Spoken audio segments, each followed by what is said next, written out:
What's up, Thrashers, and welcome back once again to the Thrash Maniac 99 YouTube channel, and I'm slowly getting better, like my voice is kind of getting back to normal, just still my nose being all stupid and shit. But hopefully within the next couple of days after I record this review, I'll be back to 100%. I need to be back at 100% before Thursday, at least, because of something special going on, and that is my brother Jason, my only brother I have left, is getting remarried, so I just wanted to let that be known that I'm going to be going to his wedding this Thursday, and hopefully I'll be 100% by then. Otherwise, fuck me, essentially. But enough about all that, let's get to the review, and today I am talking about the debut album from Elizabethtown, Kentucky death thrashers Sinistrum with Infernal Dawn. This also came out on February 2nd. This was self-released by the band. Well, digitally on cassette, CD, and vinyl. It's released through a couple of independent labels. But essentially it was self-released. But yeah, this is a band out of Elizabethtown, Kentucky, so south of me, but along the border of Illinois, I believe, like right across the Ohio River from Cave-in Rock, Illinois, the home of Full Terror Assault. So it wouldn't shock me if this band were to be on FTA this year, considering they're just across the river from the town closest to the festival. And I might be going to that festival if I can get plans sorted out. But I digress. So yeah, Sinistrum, Death Thrash. Well, this was, spoiler alert, quite a fun album, to say the very least. Starting off with the title track, and I love how it starts off with kind of a murky riff, almost obituary-ish, kind of like something I would have heard from Slowly We Rot or Cause of Death, something like that. It's very murky and like kind of ominous sounding. And even the melody, like the melody lead that comes in on top, feels something from Obituary to some extent. But then you get into high energy death thrash, very much like a blend of Altars of Madness era Morbid Angel, maybe Scream Bloody Gore era Death, and Vader. There's a ton of Vader all throughout this album, I will say. And immediately it's just high octane, foot on the gas, no hitting the brake pedal. It's just full bore. And on top of that, the vocals, I really love the vocals of this album. Like the vocals, the frontman Scott Briggs, I believe is his name, who was also the producer of this album. His vocal delivery sounds very similar to one Nick Holmes. But this is closer to his delivery in recent Bloodbath albums. Like it has that more like evil snarl to his voice, which I really, really like. And then he throws in some higher screaming vocals, kind of like almost black metal-ish. But yeah, the vocals Scott delivers are quite powerful on here. But then later, as the song progresses, you do get some more blast beats and more death metal tremolo riffs that kind of scream Morbid Angel. But then he goes into the next track, Abomination Rising, very much Vader worship all over the map within the riffs, the blast, the big dive bomb squeals on the guitars, even the grooves whenever they pop up here and there, not just on this track, but across the board, really catchy grooves, and even some nice, like, almost classic heavy metal gallops to kind of give it a little bit of almost a melodic death metal vibe at times. But Godforsaken and Bleeding, right off the rip, Triplet Chug City with crawling riffs, give me more of those, because I love hearing that.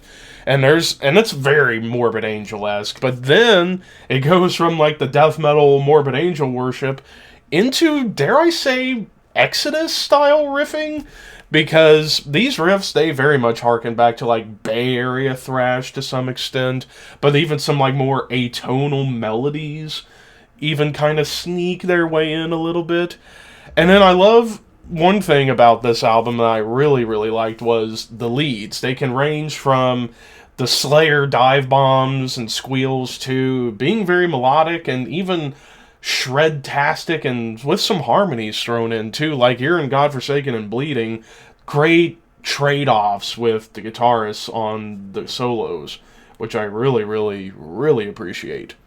Now, the next few tracks, Legacy and Barbarity, Death Omen, and Morbid Reality, all definitely have moments that remind me of Slayer within some of the riffs that are coming in here. But in Legacy and Barbarity, it gets very thrashy, but then it turns into almost a melodic death metal song, very much like At the Gates meets Amon Amarth at times. And there's even some faint, clean vocals that come in on top of leading into a nice, tasty solo.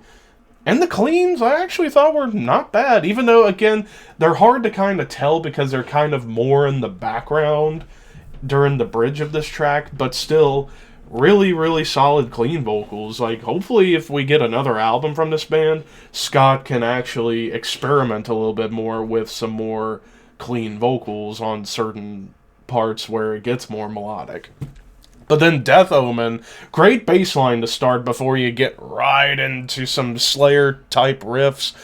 And even some, and then at one point, the song kind of descends to ascend to some more melodic guitars, but with, a chugging progression on the background.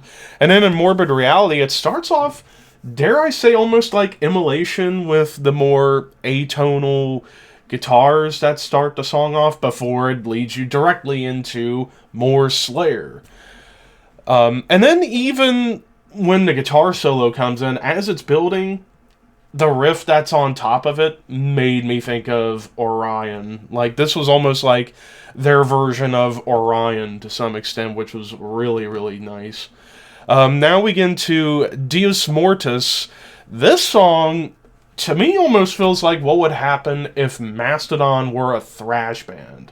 Like the atonal riffs, the double time stomps, and even the guitar solos and the triplet chugging feels very much like Mastodon, but you still get some thrashiness on top.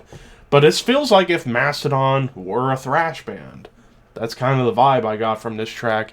And then Malicious Imprisonment, lots of blasts and riffing to lead into the thrash to start things off. Crawling tremolos to bring back a little bit of that Morbid Angel Invader vibe. And then to Hordes of Hell, very much straight up death thrash all throughout. Again, pretty much in the vein of Vader.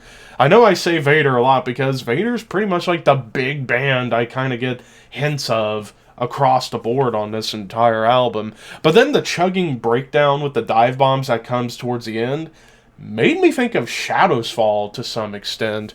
But then we get to the closing track, Traverse the Swarm. Definitely lots of nods to Testament, I would say, in the melodies, in the riffs, in the double time rhythms. But then bringing back more crawling death metal tremolos and blasts towards the end. And that's how we cap this off. So as far as anything else to talk about, production-wise, pretty solid production. It's very modern, but at the same time, there's still a little bit of grit behind it. But I will say, I do wish the bass could have been tweaked just a notch in the mix, because other than a couple of parts, like in, I would say, the beginning of Death Omen, and then there was another bass line that kind of popped up out of nowhere. I'm trying to look through my notes to see which song it was. I want to say it was in Deus Mortis. Those two songs had the bass have its own standout moments, but it's just kind of following along to the guitars. But I would like to hear just a bit more in the mix. Not super crazy, but just a little bit, so that way you can still hear it with the guitars in unison. And then those three songs, Legacy and Barbarity, Death Omen, and Morbid Reality, having those Slayer moments. I feel like if you would put, Deus Mortis and Malicious Imprisonment in between those songs, the album would have flowed a lot better for me. But every song pretty much ripped in its own right. So overall, I'm going to give this a 4 out of 5. I think this is a great debut for a new band that features some old guard members who were in old bands in the 90s, like Effigy, for example. A couple of the guys are in their 40s and 50s, and then you got a couple of young guns in there, but still, hell of a debut for a new band out of Kentucky, just down south. So yeah, 4 out of 5. But what did you guys think if you checked this album out? Let me know in the comments what you thought about Sinistrum's Infernal Dawn. But until next time, keep your horns high and your dreams wet.